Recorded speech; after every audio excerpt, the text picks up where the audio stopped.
E aí, meu amigo, minha amiga, vamos continuar estudando sobre as trombetas? Vimos então que as trombetas, elas acontecem, são tocadas no decurso da história.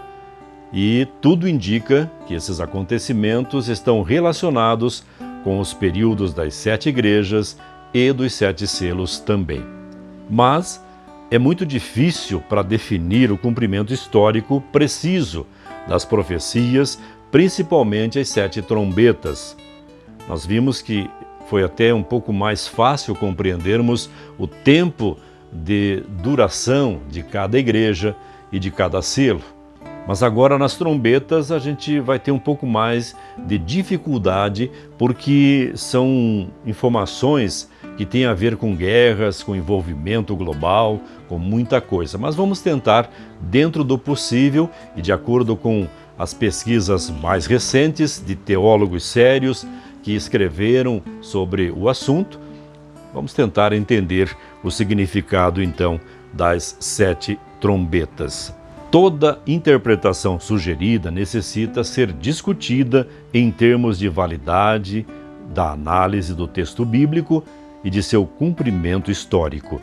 Diante disso, a visão que vamos apresentar para você sobre as 7 trombetas é um consenso de alguns teólogos da modernidade.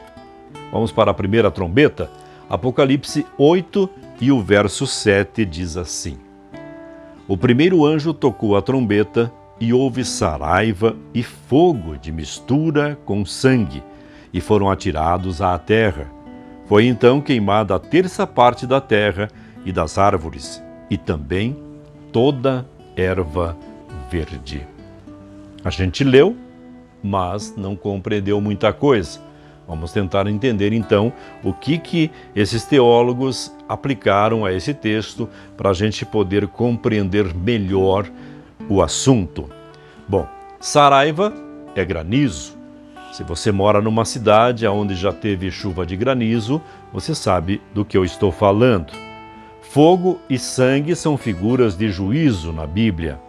Ezequiel 38, 21 e 22 e o Salmo 11 e o verso 6 servem de referência para entendermos sobre fogo e sangue como figuras de juízo na Bíblia, além da própria saraiva, o granizo.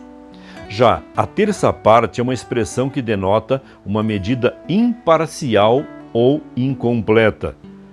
Esta primeira trombeta tem seu cumprimento nos juízos divinos que se abateram sobre Jerusalém.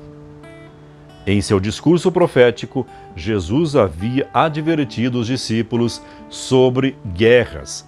Ele falou isso em Mateus 24, verso 6. Entretanto, na seção paralela, descreve a queda de Jerusalém e as aflições pelas quais passaria o povo judeu.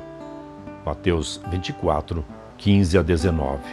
Assim, esta trombeta se cumpre nos juízos divinos, primeiro com a descrição de Jerusalém no ano 70 depois de Cristo, e depois nas sucessivas perseguições dos imperadores Trajano e Adriano.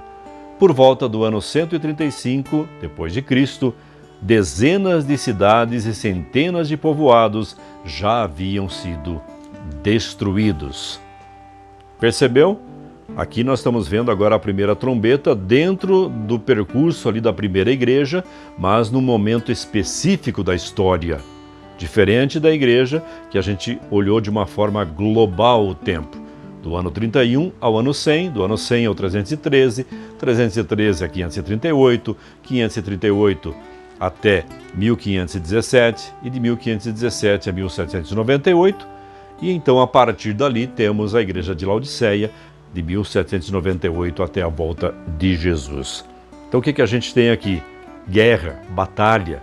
Então esta primeira trombeta tem a ver com a grande destruição de Jerusalém e depois nas constantes perseguições feitas pelos imperadores de Roma, Trajano e Adriano. E como diz aqui o comentário, no ano 135 depois de Cristo, muitas cidades, muitas vilas, muitos vilarejos já haviam sido destruídos, ok? Espero que você tenha compreendido. Como eu falei, É um tema um pouco mais complicado para a gente entender, mas fica aqui uma grande lição. Jesus advertiu sobre a destruição de Jerusalém. Chegou a pedir aos discípulos que orassem para que a fuga deles não acontecesse nem no sábado e muito menos no inverno. E a fuga deles aconteceu numa quarta-feira, à noite. Milagrosamente, os portões da cidade se abriram. Os cristãos, percebendo nisso um sinal de advertência que Jesus havia dado, de que eles deveriam fugir e não levar nada mais do que aquilo que fosse suficiente para sobreviver, porque Jerusalém seria sitiada e completamente destruída. Então, logo os cristãos fugiram, logo depois os soldados romanos invadiram a cidade e a destruíram por completo. Nem mesmo o templo sobrou para que pudéssemos hoje vislumbrar o que seria o Templo de Jerusalém. Apesar de encontrarmos algumas ruínas sobre o templo, que retratam como era o templo, e mesmo os muros ali de Jerusalém, alguma coisa ainda está de pé, é muito pequeno perto do que era o Templo de Salomão, mais tarde o templo que foi reconstruído após o exílio babilônico, e então a grande reforma feita por Herodes. O templo que Jesus entrou já era a terceira construção do templo, a terceira reforma que havia sido feita. Por isso, infelizmente, Jerusalém pereceu, a maioria dos mortos eram judeus, porque os cristãos perceberam um alerta e saíram da cidade antes que ela fosse sitiada e todos perecessem naquele momento ali do ano 70 depois de Cristo. Vem comigo, vamos continuar meditando sobre as 7 trombetas aqui com você. Um grande abraço e até o nosso próximo encontro.